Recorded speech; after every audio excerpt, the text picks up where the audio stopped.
we're gonna go really quick over the manual. Got a nice front shot of him right here.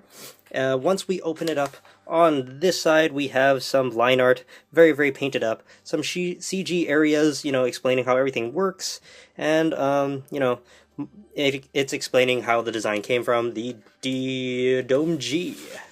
Opening it up even further, we get a nice shot of whatever we've seen on the box already, pretty much. And although we couldn't find him, or at least I couldn't find him properly, there's also that version of Char that's supposed to be stuck in the chest.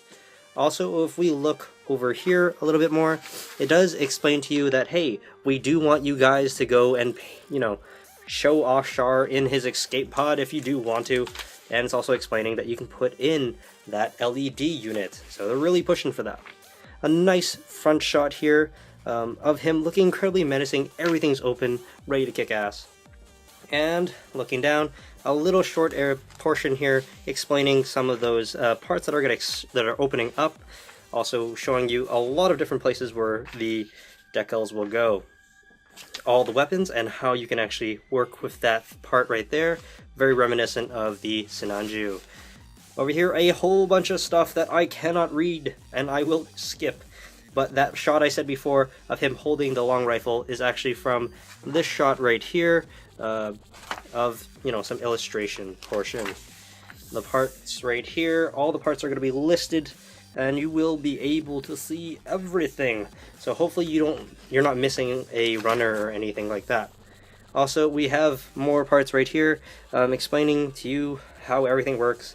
We have Japan only if you miss a part, and also to order the LED unit if you can't find it in a local store. Starting us off, we have the body over here. Very simple construction, looking incredibly detailed. On this side, we have more of the chest construction going down. These are going to be individual beads that are going to go on. So I hope you have a good TV series or something, or anything like that to keep you busy while you're doing that. Also here, we get to see some other spots, some other things right here for the LED unit. But if you don't have it, then you don't have it. Moving down a little bit, we get to see how the head construction is going to work, and that's really where the escape pod is going to be, the red one, mind you. Moving along, we have the arm construction, looking incredibly cool. We have some piston action going on, and we also have that layering going on there with some other things protruding and whatnot, so that's going to look very awesome. And the hands here, they're going to tell you how to go and make the hands. They're already made for you, really, so just follow the instructions and twist them in the right areas and right ways.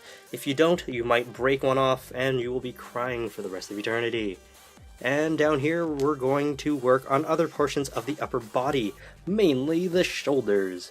Over here, we're going to put in all the shoulder armor, all the inner frame parts, and all the other stuff that's going to be slapped on top. And again, there's more transformation bits here. After you completed it, it's going to look a little like that, looking very good. The waist area, incredibly big parts that are going to be slapped together, and a lot of different there are a lot of different parts that are going to be slapped on top, so that there won't be a seam line. So good. On this side, you can see all the skirt armor construction, the front, the back, whatever you want to call it. The back skirt looks incredibly good, and here is what it looks like transformed a little bit with all the different parts that are going to be protruding and sticking out, which looks incredibly good. The legs are going to be a very big piece of construction as well. A whole bunch of things that are going to go into it.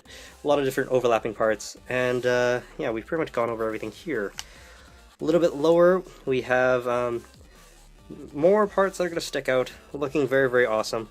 And right here it's telling you a specific order of how you want to put in those thruster parts. Make sure you follow those instructions.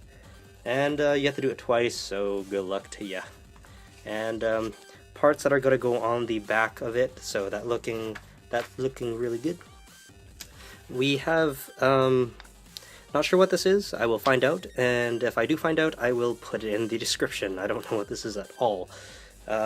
We have, right here, the construction for the thrusters, looking incredibly good. The yellow part going into the gray part, into that part. So it's good that you don't really need to paint this kit at all, which is a hell of a bonus. when everything's separated color-wise so beautifully. The backpack looks a little like that, and yeah. Right here, we finally get into the funnel construction. There's a lot of different parts, and you gotta shove them all in. So that's a lot of different funnel parts that you're gonna have to shave off and whatnot. But hopefully, it looks good in the end. Propellant tanks look really, really solid. And in the back, it's showing you the different weapons that he does have. He has a lot of different weapons, and here is the weapon construction. Yeah, I'm going to try to go through the manuals quicker for you guys next time, because honestly, these are kind of the things that you'll be able to find on a scan, and you'll be able to actually dissect it properly if you are missing the manual. But I'm just going to show you guys, or show you my thoughts really. Right here, it's telling you that you can pull these things out, and once you do certain things, it will transform a little bit. And down below, we finally have the transformation system. The body is going to open up a little bit. The arms can actually open up, especially with the Common Rider-esque arm right here. It's going to separate a little bit. That looks incredibly cool. And also, the shoulder armor is going to split apart and whatnot, revealing some awesomeness. Now, we got to go straight to the back right here. And the back is going to show you, how to transform that big hunking thing in the back. It's going to look incredibly good. Now, one thing I don't really know or understand is why this part actually transforms at all. It's kind of strange, but whatever makes it look cooler, right? And over here we get, the backpack moves slightly. I guess you can call it a transformation. Also, remember those other Xeon things that you had before? You can combine everything to that long rifle. Turns out you can put the bazooka that you have from your Sanaju in there. You can also put in the scope and whatnot on there as well, beefing it up to the extreme. And we finally get here. We finally get the decal instructions. So there's a whole bunch of different areas where you're gonna have to put decals inside, or decals, and of course we get these water slide decals. Thank you, Bandai. You can't really do too much of that. I love the water slide decals, and I hope they put more in the future. And yeah, pretty much telling you where everything goes. The color chart looks like that. So there is those several different shades, those 3 shades of red. We have the salmonish one, the darker one that's kind of like a burgundy, and we also have that Ferrari red. And of course, Char also has his color guide here as well. If you guys are actually skilled enough to do that, then go right ahead. I'm not. And yeah, here is the end. But I think we missed another part that was in the transform area, and that's basically how to basically how to put in the weapons and whatnot. Very, very simple stuff. You're gonna have to put this into the arm, and you can also store those beam tomahawks inside there. You gotta collapse them together as one whole thing.